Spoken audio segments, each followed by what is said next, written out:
You know what they say, you don't know what you have until it's gone. For me, I'd often disregard the Batgirl figures in the Walmart and Target aisles I'd frequent. Now, I miss her. I miss knowing that there's always going to be a somewhat unique figure waiting for me there to let me know that my local stores aren't filled with lazy Gen Z employees. For fans of the actual Batgirl character as a whole, it's been a heartbreak that has rippled farther and harder now more than ever after one of the most infamous movie cancellations in recent years claimed Barbara Gordon's live-action film debut as its latest victim. But it's one thing to cancel a film in its early stages of development, such as the Wonder Twins film. It's another thing entirely to cancel a $90 million budgeted, nearly completed movie, just seemingly right out of the blue. Especially a movie involving a member of the Bat family and featuring Batman, DC's most bankable hero. I mean, what happened? Back in 2016, Warner Bros. And DC had original plans to have Batgirl be featured in the Birds of Prey film, but the idea was dropped to give her a solo film. And in 2018, development started with Joss Whedon directing. Jesus, can this movie even catch a break? But subsequently, the movie industry would get one of the biggest blows to its marketplace in history with the pandemic, and as a result, the film was going to get an HBO Max release per Walter Hamada, one of the executives over at DC Films. More on him a little bit later. As development of the film trucked on, Adil El Arbi and Bilal Fallah, who directed Bad Boys for Life, were hired to helm the project, with producers saying that they were bringing a brand new sense of energy to the film. After a rigorous casting process, Leslie Grace came out on top as owning the role of Batgirl, and then more news waves hit the headlines as people were very ecstatic to learn that J.K. Simmons was coming back as Jim Gordon, her father, from the DC Extended Universe. Shortly thereafter, Brendan Fraser was cast as Firefly with an original backstory for the character, and the film itself was breaking new ground with different demographics. Michael Keaton was returning as Batman for the first time in almost 30 years to a lot of people's excitement from comic book lore, and then the film itself was going to feature its first transgender actress and character in a DC film. Filming ran from November 2021 to March 2022. Natalie Holt, who composed the music for the Loki series, was brought on board to make the music for the film. Grace, Fraser, and directors were hyping the film up with interviews, and the film was in the final stages of post-production. So, where is she? Where are they? Now just imagine one of the best days of your life is about to unfold. You're about to get married to your significant other. And while you're putting on your tux and getting ready and calming down your nerves, you get this text or this email saying that creative project you've been working on for about a year and working very diligently and hard on. I just said hard on. Yeah, it's been canceled. Have fun. Yeah, well, that's exactly what happened to one of our directors on the Batgirl movie. Batgirl was canceled on August 2nd, 2021, shortly after Comic-Con, via a New York Post article with no plans to release the film either in theaters or on a streaming service like HBO Max. The film was considered, as they put it, irredeemable as far as the quality of standards Warner Bros. / Discovery, after their eventual merger, were looking for to match their other DCEU films. An opinion matched by the new CEO, David Zaslav, who came over from Discovery to oversee these projects. After various contacts from different outlets, a spokesperson over at WB put out a statement, quote, "The decision to not release Batgirl reflects our leadership's strategic shift as it relates to the DC Universe and HBO Max. Leslie Grace is an incredibly talented actor, and this decision is not a reflection of her performance. We are incredibly grateful to the filmmakers and cast of Batgirl, and we hope to collaborate with everyone again in the near future." And this garnered the attention of many outlets, from The Wrap, Collider to Rolling Stone, Variety, and other huge publications reported on the affair, calling it one of the biggest money losses within the film industry in recent memory. Now, because of the way that the internet is these days, especially with social media platforms like Twitter, you would expect that the brain behind a very hefty decision like this would try to appeal to the masses, come out and put out a statement, try to placate people's opinions and kind of calm down that rage.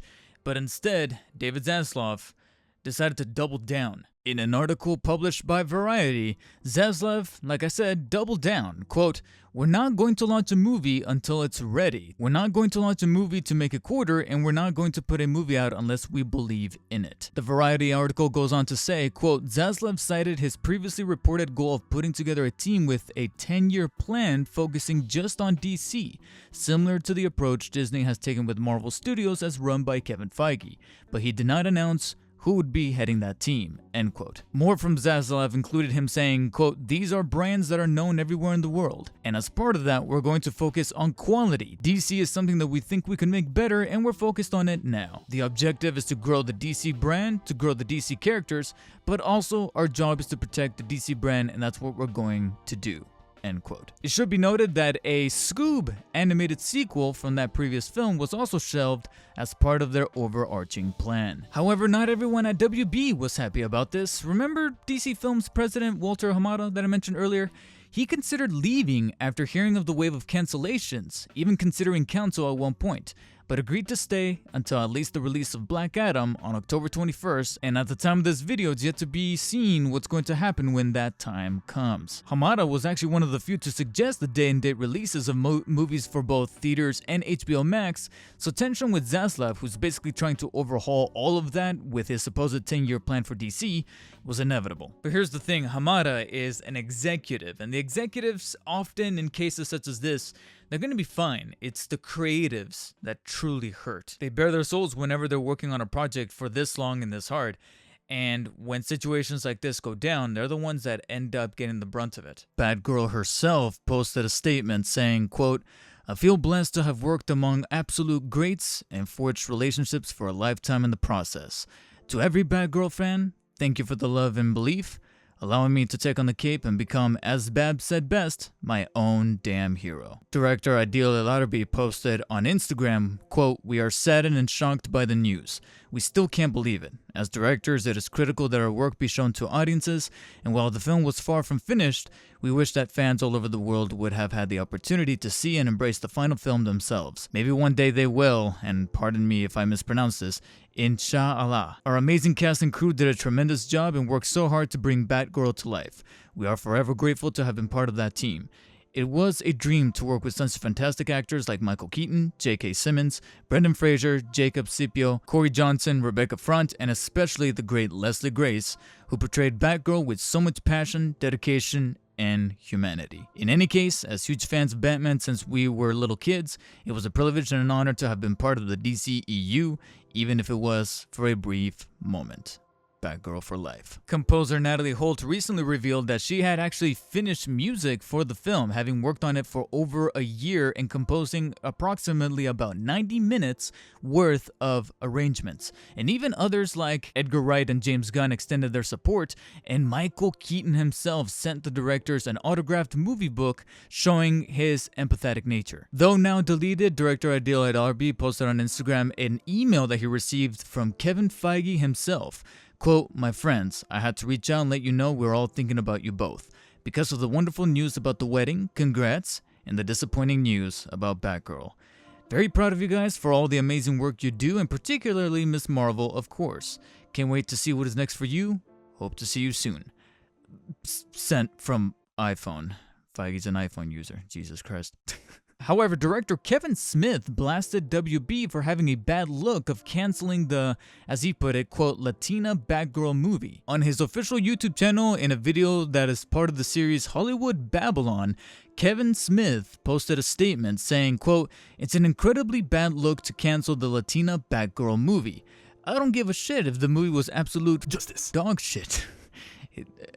Sorry, his words, not mine. But resuming, quote, "I guarantee you that it wasn't. The two directors who directed that movie did a couple of episodes of Miss Marvel, and it was a wonderful show. And they had more money to do Batgirl than they had to do an episode of Miss Marvel and stuff." Usually, I feel a statement like this would be looking a bit too much into the situation, but what if there's a point?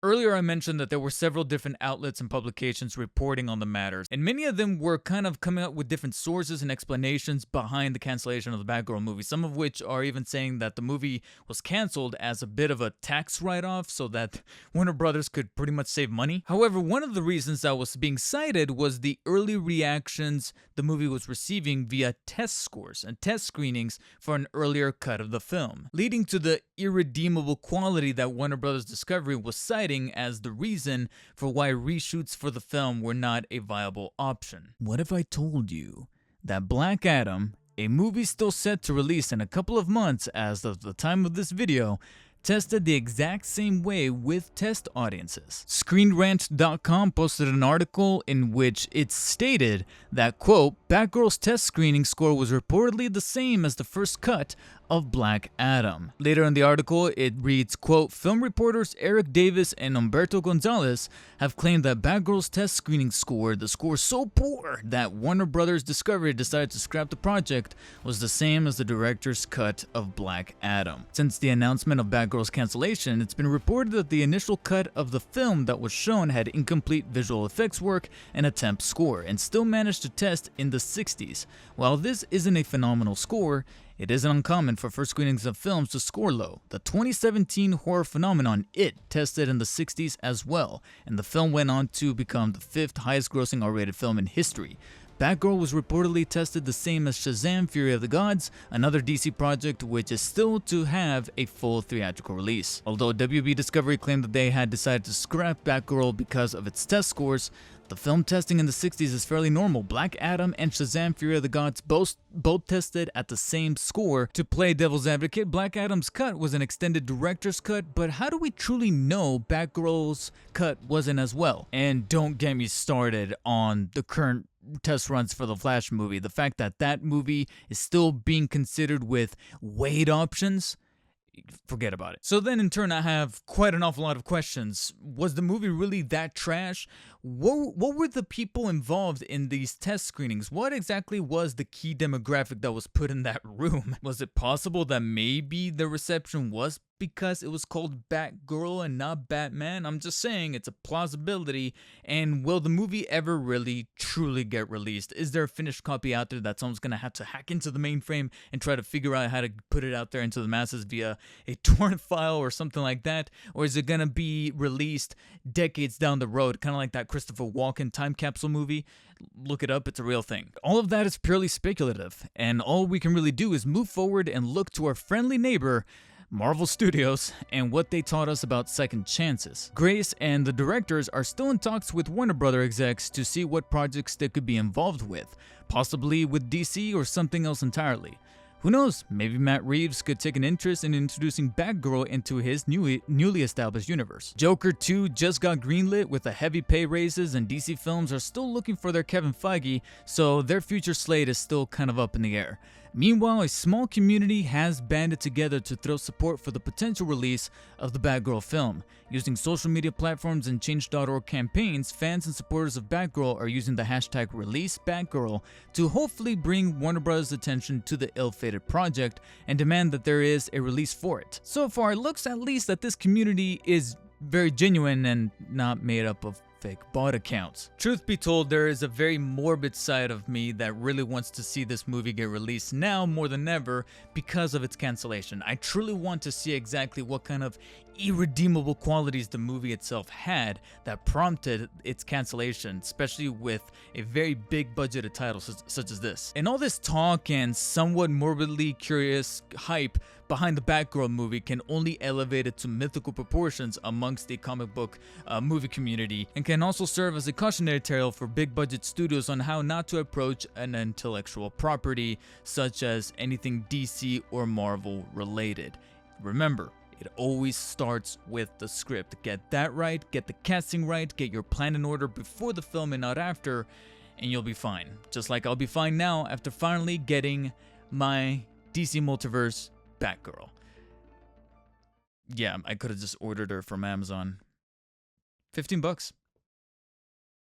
I just played that up for dramatics. But now I want to hear from you. What do you guys think of this current Batgirl situation. Do you personally think that the movie should get released? Do you think that it's kind of a waste throwing all that money away without actually seeing the fruits of these artists' efforts out there, whether it be through streaming services or a theatrical release? Post your opinions down in the comment section below. And if you guys enjoyed this video essay, I would greatly appreciate it if you guys showed me by hitting the thumbs up button, or if you didn't, hit the thumbs down. Make sure to subscribe for more Batman and Spider-Man content coming up here in the future on the channel. And as always, guys, stay humble. I'll see you on the next one.